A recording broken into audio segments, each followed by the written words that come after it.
ये हमारे बूटी राम है। आज तक यही हमारे माता पिता भाई बहन सब यही था। अब तुम आ गई हो बूटी राम। आज से ये तुम्हारी मालकिन है, मैं नहीं। इनका ख्याल रखना वरना नौकरी से हाथ धोना पड़ेगा। आओ।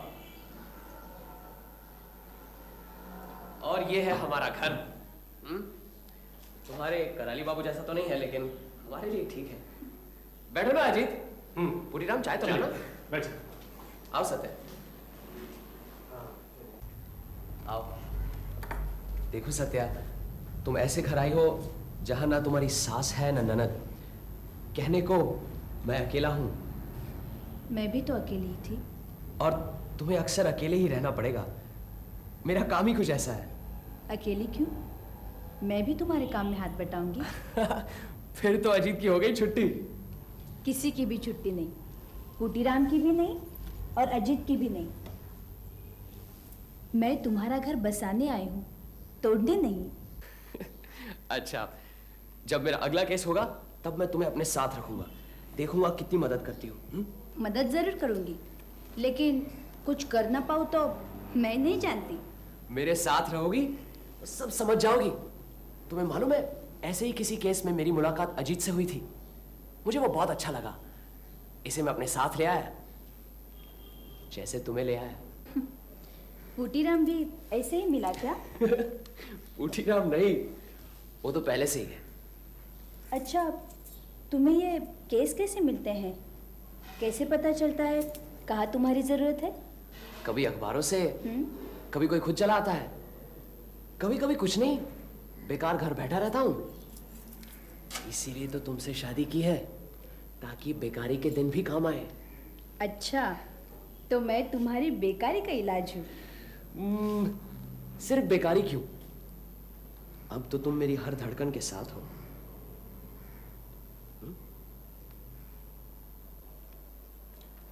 आज कोई खास खबर नहीं है। अरे है कैसे नहीं है, धांसू खबर है।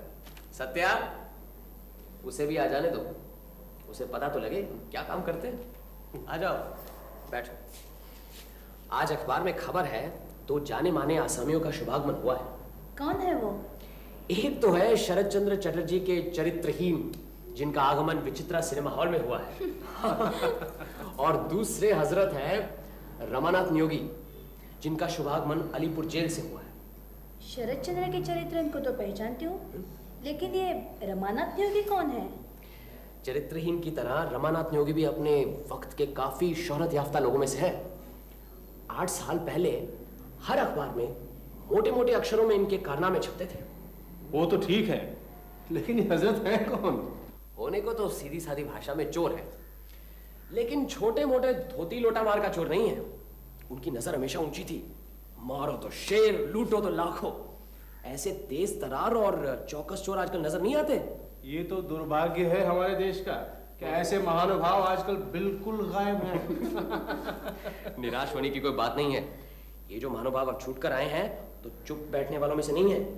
तुम देखना, ये रमानाथ न्योगी जरूर कुछ ना कुछ गुल खिलाएगा। हेलो, नमस्कार नमस्कार। कैसे याद किया? खून हो गया? ठीक है, मैं अभी आता हूं। आप पुलिस से कहिए कि लाश जैसी है वैसी पड़ी रहने दीजिए। हमें सिर्फ एक बार देखूंगा। अभी पहुंचता हूं। महाराजा रमेंद्र सिंह यहाँ के बड़े जमींदार हैं। उनके सेक्रेटरी का खून हो गया। चलो अजीत। सत्या, तुम्हारे आने के बाद ये पहला केस है, साथ चलोगी? ना बाबा ना, मुझे खून खराबा अच्छा नहीं लगता। तुम ही जाओ। कहीं ये जेल से छूटने वाला रमानाथ न्योगी का काम तो नहीं है? क्या मालूम, देखते हैं।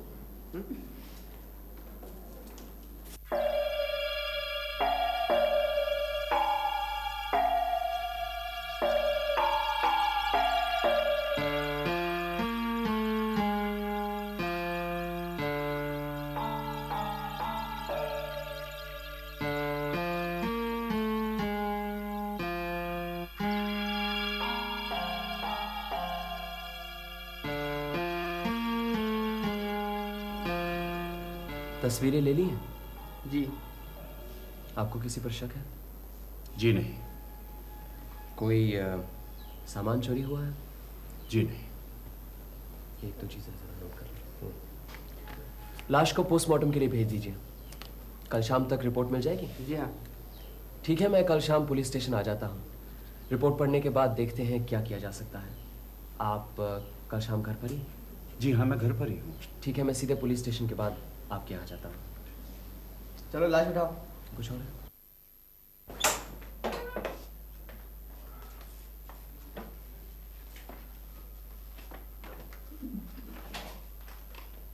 हरिहर जैसे सच्चे और ईमानदार नौकर बड़ी मुश्किल से मिलते हैं और उसी की हत्या हो गई, और वो भी एक पाशविक हत्या।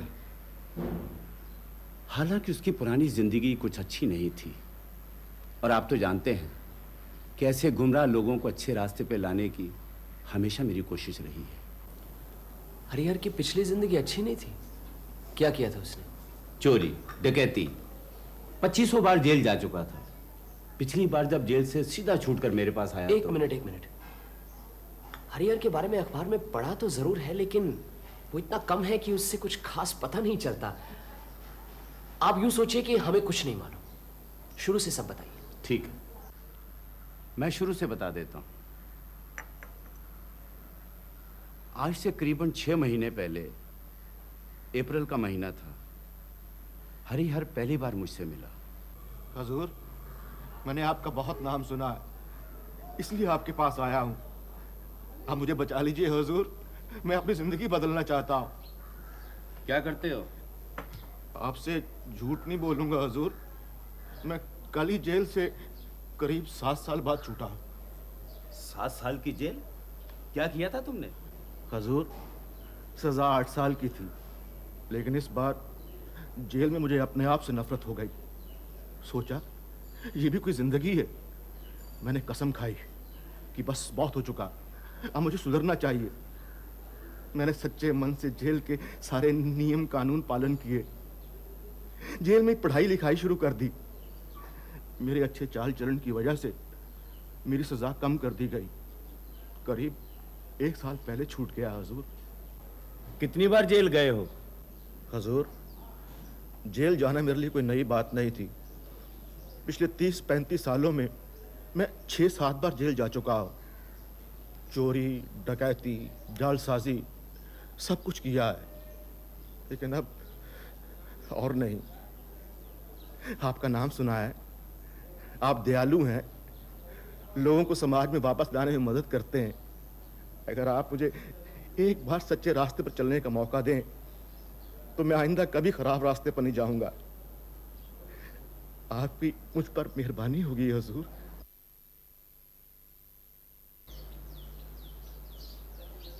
क्या काम कर सकते हो? पढ़ाई लिखाई करने का हजूर मौका ही नहीं मिला। बचपन से सजा भुगत रहा हूँ, फिर भी अपनी मेहनत से शॉर्ट एंड टाइप सीखा है हजूर। सिर्फ यही सोचकर कि जिंदगी सुधारने के लिए कुछ तो काम जानना चाहिए। अगर आप एक मौका दें। उसकी बातें सुनकर पता नहीं क्यों मुझे उस पर तरस आ गया था, और ऐसे गुमराह लोग हमेशा मुझे अपनी तरफ आकर्षित करते हैं। हालांकि मुझे टाइपिस्ट की जरूरत नहीं थी, फिर भी मैंने उसे 50 रुपए पर रख लिया और उसके रहने का पूरा बंदोबस्त भी कर दिया था। कुछ ही दिनों में मुझे पता चला कि वो काफी मेहनती, होशियार और ईमानदार आदमी है। जो काम उसका अपना नहीं होता था उसे भी पूरे मन से निभाता था। मुझे कब क्या जरूरत पड़ जाए उसका वो पूरा ख्याल रखता था और उसका इंतजाम भी कर देता था। 3 महीने के अंदर वो मेरे लिए इतना जरूरी हो गया था कि उसके बगैर मेरा काम ही नहीं चलता था। कुछ ही दिनों में मेरे सेक्रेटरी का देहांत हो गया, तब हरिहर को मैंने अपना सेक्रेटरी बना लिया।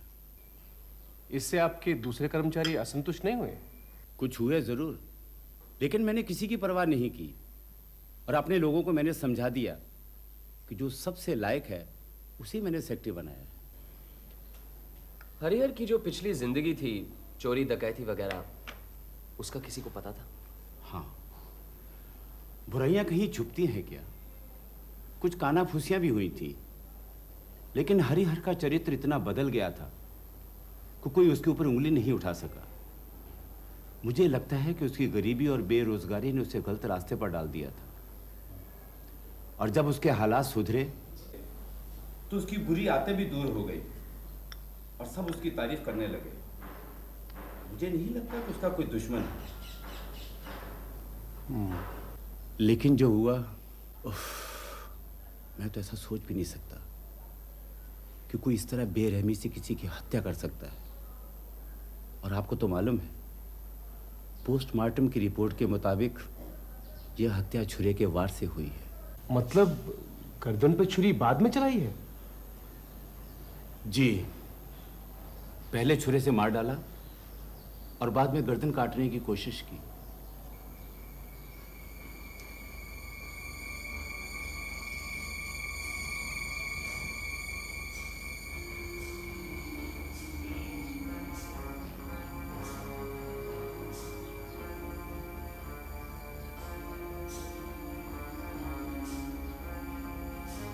पुलिस अपनी कार्रवाई कर रही है, उसे करने दीजिए। मैं चाहता हूं कि आप मेरी तरफ से इस केस की अलग से छानबीन करें। मेरा प्रिय सेक्रेटरी उसकी इस तरह से हत्या करके भाग निकले, ऐसा मैं बिल्कुल नहीं चाहता। पुलिस के साथ साथ आप अपना काम करें। आपको कोई एतराज तो नहीं? नहीं, मुझे क्या एतराज हो सकता है? पुलिस से मेरी कोई दुश्मनी थोड़ी है। तो ठीक है, आज से ही आप इस काम पर जुट जाइए। बस जुट गया समझिए। सिर्फ आपसे 2-3 सवाल पूछने हैं। पूछिए। आपने बताया कि हरिहर की आखिरी सजा 8 साल की थी और अच्छे चाल चलन की वजह से उसे जल्दी छोड़ दिया गया। जी जब वो जेल से छूटा सीधा आपसे मिला? बिल्कुल ठीक। 6 महीने पहले। जी। आप हरिहर के बारे में कोई खास बात बता सकते हैं? आप किस बारे में ये बात पूछना चाहते हैं? पूछिए, मुझे जो भी मालूम है मैं आपको बता दूंगा। अच्छा, मौत से पहले मतलब 2-4 दिन पहले भी हरिहर की कोई ऐसी हरकत, उसके चाल चलन में कोई फर्क या कुछ और ऐसी कोई बात देखी आपने जो कि स्वाभाविक नहीं थी? हाँ, कुछ देखा तो था। लगता है कि वो बहुत डर गया था। क्या बात थी? हर 15 दिन में मैं एक मीटिंग रखता हूं जिससे कोई भी आकर मुझसे मिल सकता है। दरअसल लोग मुझसे मदद मांगने के लिए आते हैं। किसी को अपने बेटे की स्कूल की फीस, किसी को अपना लगान माफ करवाना है, किसी को अपनी बेटी की शादी। जो भी हो, 3 दिन पहले ऐसे ही मैं मदद मांगने वालों की अर्जियों को देख रहा था।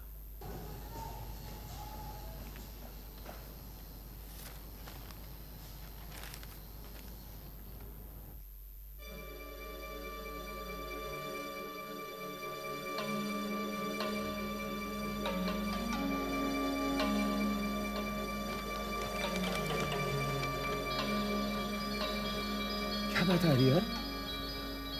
कुछ नहीं महाराज, आप अर्जी देखिए। ठीक है, जाओ, कल सुबह 10 बजे आ जाना।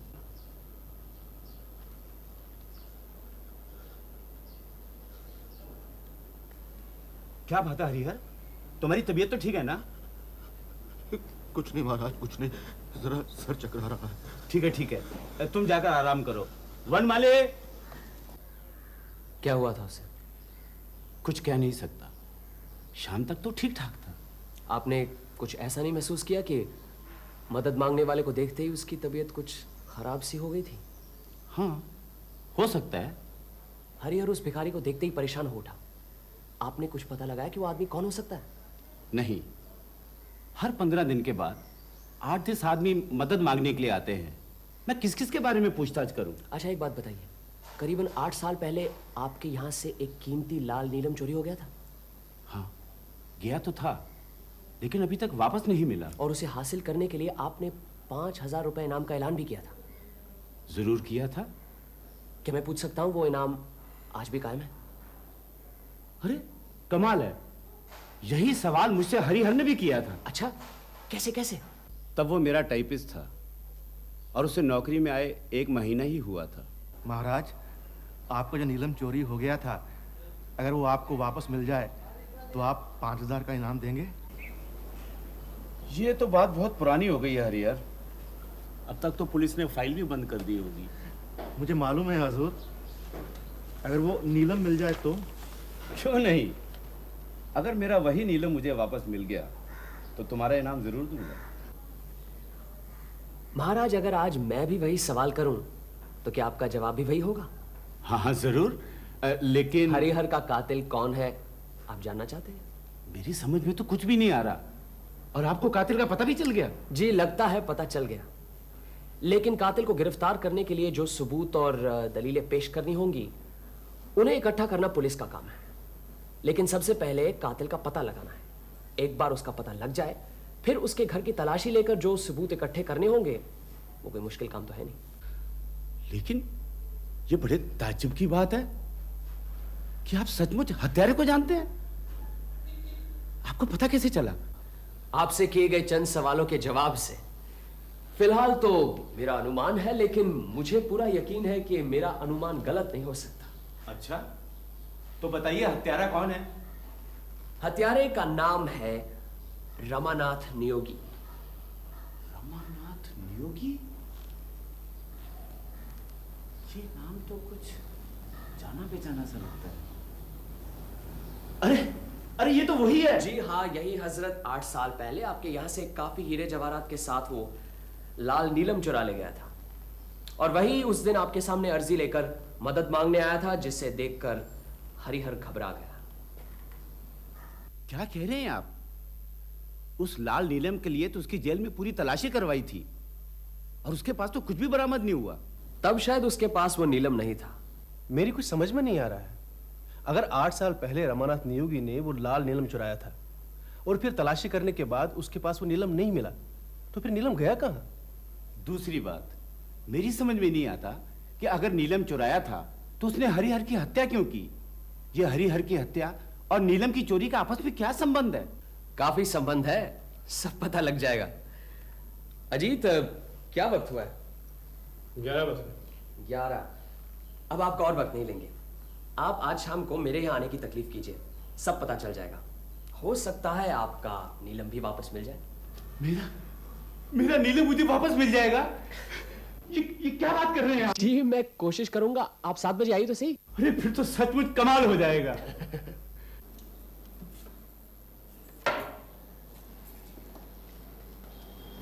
क्या हुआ, कुछ पता चला? चल गया है। सुबह तुमने ठीक ही कहा था, हत्यारा रमानाथ नियोगी ही है। सच? बिल्कुल। देखा, हमारे साथ आते ही तुम्हारी अकल कितनी तेज हो गई है। अच्छा बता तो सही, तुम्हारा ये 7 साल पहले का भारत का गौरव, जिसका नाम बड़े बड़े अक्षरों में अखबारों में छपता था, उसने किया क्या था? उसने अच्छा चलो चलो, पहले खाना खा लो, काफी देर हो गई है। अच्छा, ये करते हैं, खाना खाते खाते बताता हूँ। तुम भी सुनना सत्या, बहुत इंटरेस्टिंग केस है। चलो। चलो। तब मैंने अपना काम शुरू ही किया था। तुमसे मुलाकात होने से पहले की बात है। रमानाथ नियोगी ने हीरे जवाहरात की चोरी में धाक जमा ली थी। देखने में आकर्षक था, चुस्त और सतर्क, लगता था किसी राजघराने का राजकुमार है। पहनावा भी हमेशा रईसाना, कभी किसी स्टेट के राजकुमार की पोशाक, कभी ऊंचे दर्जे का विलायती सूट, कभी धनी मारवाड़ी का लिबास।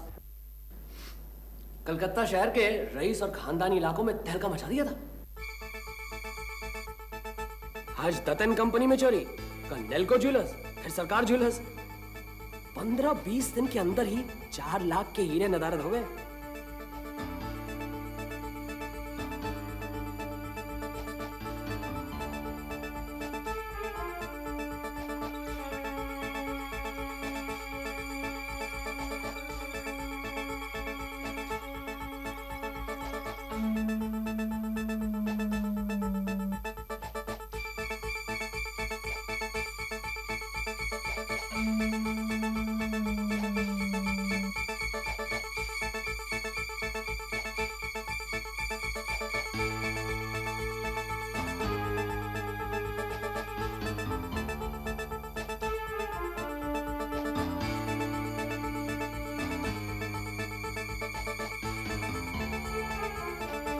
फिर एक दिन रमानाथ नियोगी की नजर महाराजा रमेंद्र सिंह के बंगले पर पड़ी। धनी रमेंद्र सिंह का शौक था दुर्लभ और नामी हीरे जवाहरात इकट्ठे करने का। एक कमरे में उन्होंने एक कांच के शोकेस में ये सब हीरे जवाहरात सजा कर रखे थे। काफी पहरा रहता था। फिर भी एक रात रमानाथ नियोगी अपना कमाल दिखा गया।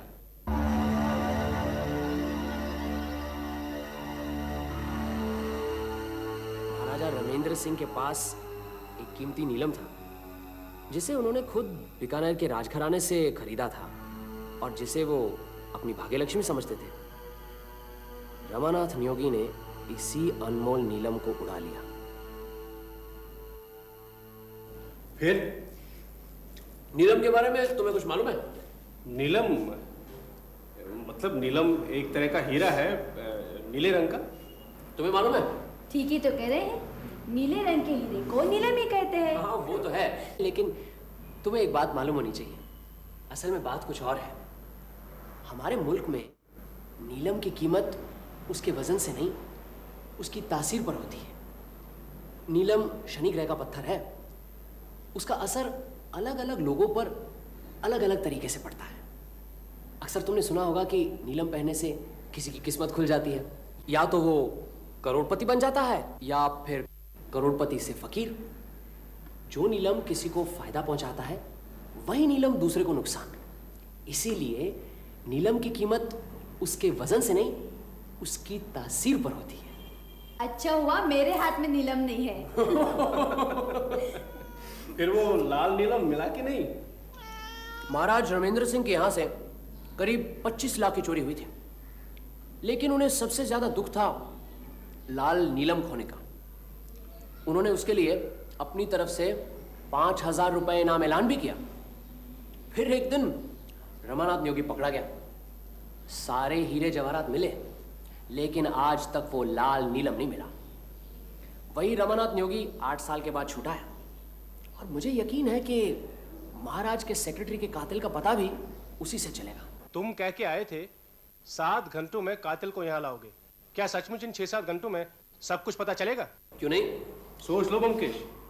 अजीत, हमारा काम होम्योपैथी की दवाई जैसा है।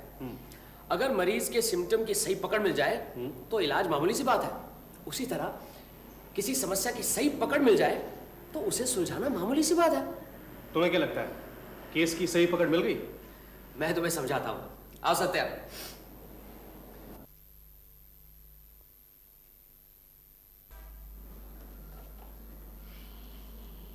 इस केस की जड़ है रमानाथ नियोगी, और हमारा पहला काम यह होगा उसके बारे में पता लगाना।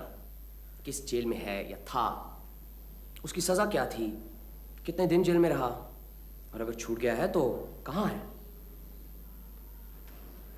अजीत, जेल डिपार्टमेंट में हमारी पहचान के पंकज बाबू हैं। मुझे यकीन है कि वो सब कुछ छोड़कर पहले हमारी मदद जरूर करेंगे। पंकज बाबू को तो मैं भी जानता हूँ। मैं करूँ ये काम? हाँ, तुम भी जा सकते हो, लेकिन सवाल यह है इस केस को 3-4 घंटे के अंदर ही सुलझाना। इसीलिए मैं खुद ही जाता हूं। पंकज बाबू के यहां से रमानाथ नियोगी की जेल यात्रा या रिहाई की खबर लेकर मैं सीधा उसी पुलिस स्टेशन जाऊंगा जहां ये केस दर्ज है। वहां हर क्रिमिनल का रिकॉर्ड रहता है। वहीं से रमानाथ नियोगी का पता लगा लूंगा। फिर पुलिस की मदद से सर्च वारंट और अरेस्ट वारंट निकलवा दूंगा।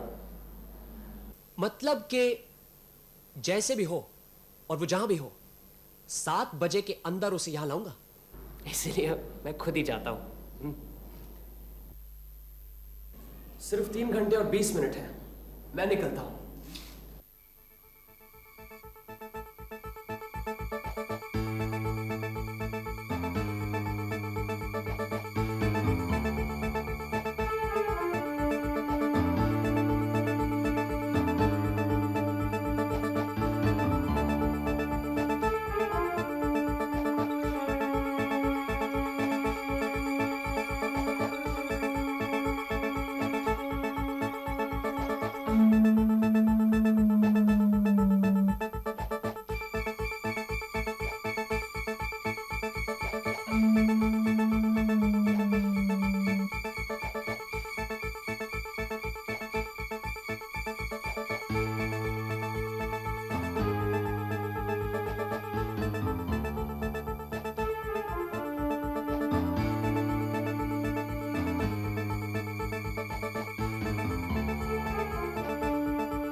आज यहाँ एक प्रीमियर शो होने वाला है, ठीक 7 बजे। अजीत, यहाँ 2-3 कुर्सियां लगवा दो। सारा काम हो गया? बस एक काम नहीं हुआ। कौन सा? ये रमानाथ नियोगी का पता ठिकाना तो सब लग गया, उसे गिरफ्तार करके उसके घर की तलाशी भी ली गई, लेकिन कोई फायदा नहीं हुआ। ये सिर्फ एक छुरा मिला, जिस चीज की हमें तलाश थी वो नहीं मिली। ये रमानाथ नियोगी चीज को छुपा कर रखने में उस्ताद है। क्या छुपा कर रखा है? वही महाराज का लाल नीलम। तो फिर अब यहाँ क्या करने का इरादा है? अब एक जबरदस्त नाटक करना है। मैं रमानाथ नियोगी के अंधविश्वास पर चोट करूंगा। मुझे यकीन है काम बन जाएगा। कैसे? तुम्हें बताया ना, वो लाल नीलम शनि ग्रह का पत्थर है, उसकी एक खास तासीर होती है, किसी को फलता है किसी को नहीं। मैं रमानाथ नियोगी को यकीन दिलाऊंगा कि वो शनि ग्रह का लाल नीलम उसे फलने वाला नहीं है, वो बर्बाद हो जाएगा। इसीलिए उसे इस लाल नीलम से अलग हो जाना चाहिए। ये क्या बचकाना काम कर रहे हो? कोई भी आदमी इतनी आसानी से ऐसी कीमती चीज से हाथ धो बैठेगा? लो, महाराजा रमेंद्र सिंह आ गए, अब बाकी अभिनेता भी आते होंगे। और कौन आने वाला है? रमानाथ नियोगी, इंस्पेक्टर विश्वास और 2 गार्ड। आइए आइए, पधारिए महाराज। नमस्कार। नमस्कार। अजीत को तो आप जानते हैं। हाँ हाँ नमस्कार। ये मेरी पत्नी सत्यवती। नमस्कार। क्यों सब ठीक ठाक है ना? बिल्कुल, बैठिए। और बाकी के सब लोग कहाँ हैं? बस आते ही होंगे। अच्छा आइए। आइए इंस्पेक्टर विश्वास। महाराज, आप इस आदमी को पहचानते हैं? हाँ, यही आदमी उस दिन भिखारी बनकर आया था।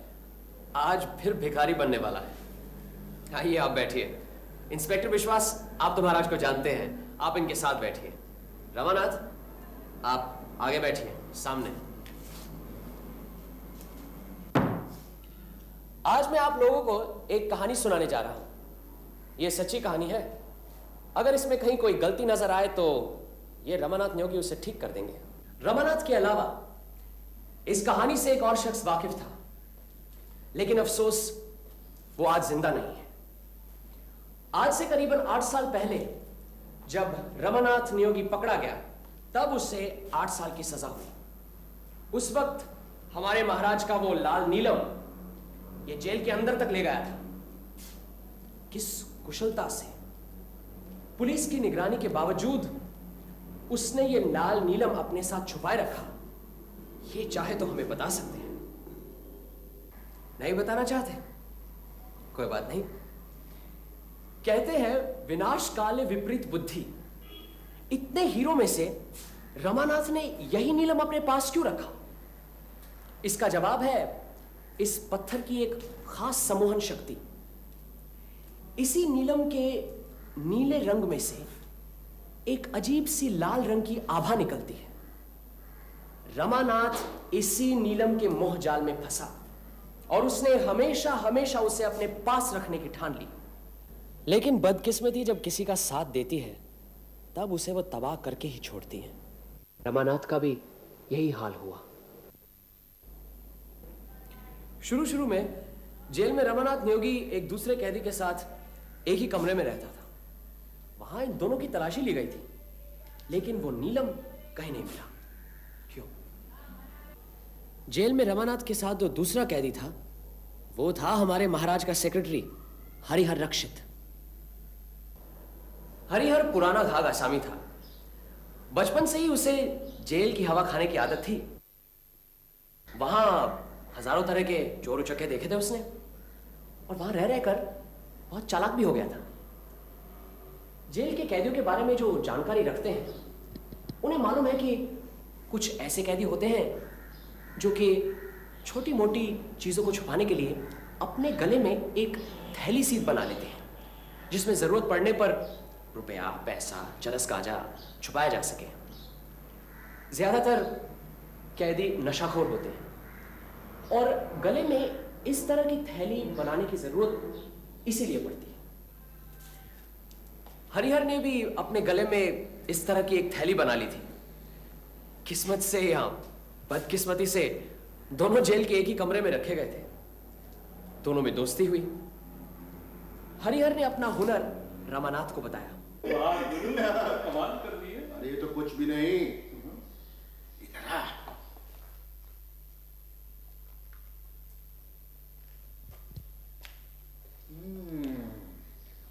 चमत्कार दिखाऊं? हैं?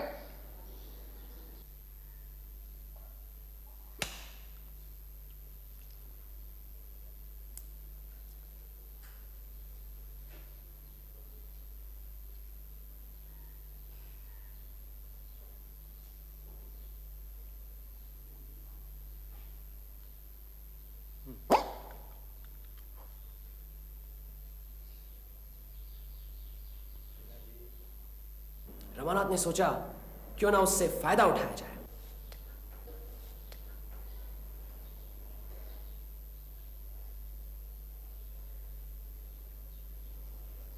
उसने हरिहर को वो नीलम दिखाया।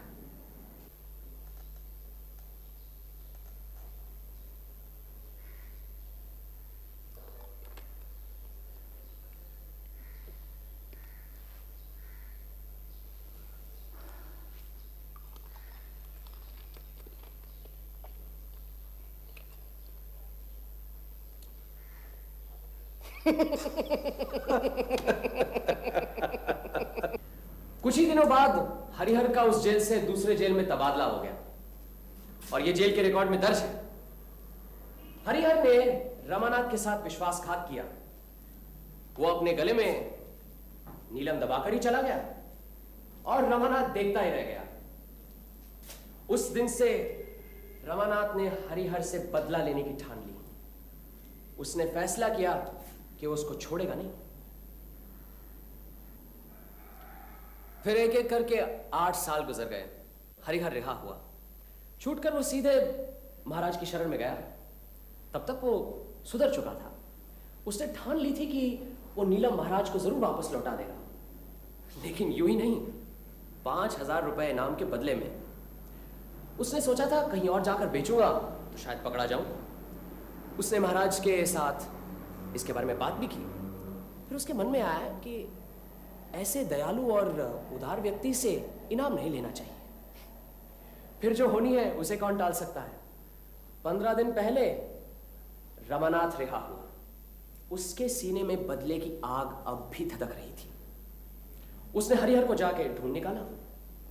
हरिहर से मिलने के लिए भिखारी के भेष में वह महाराज के बंगले पर गया। वहीं उसने हरिहर को देखा। हरिहर ने भी रमानाथ को देखा। हरिहर का मकान उसे आसानी से मिल गया।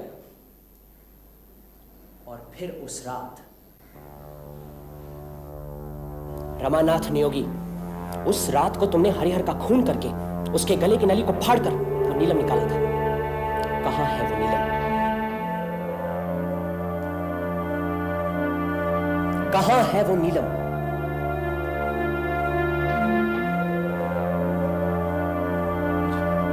मुझे कुछ नहीं मालूम। मैंने हरिहर का फोन नहीं किया। मैं नहीं जानता हरिहर कौन है। मैं नहीं जानता। कहां है वो नीलम? मेरे पास कोई नीलम उलम नहीं है।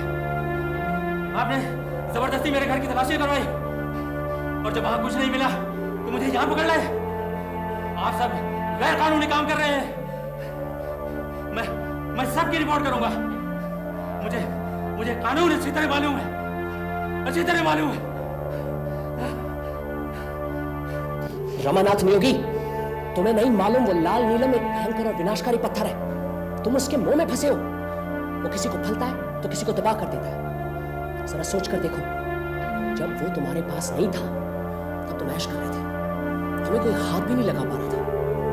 इस नीलम पर कब्जा करने के बाद तुम पकड़े गए। तुम्हें लंबी सजा हुई। जेल में तुम्हें हरिहर ने दगा दी।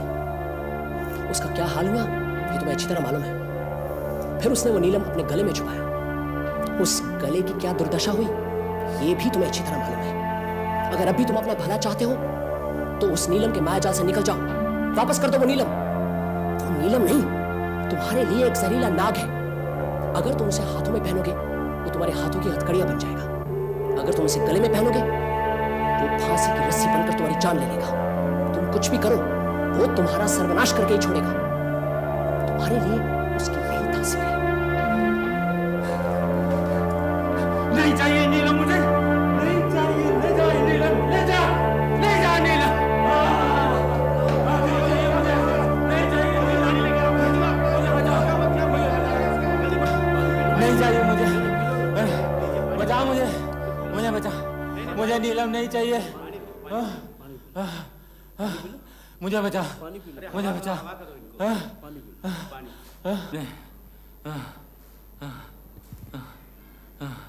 नहीं,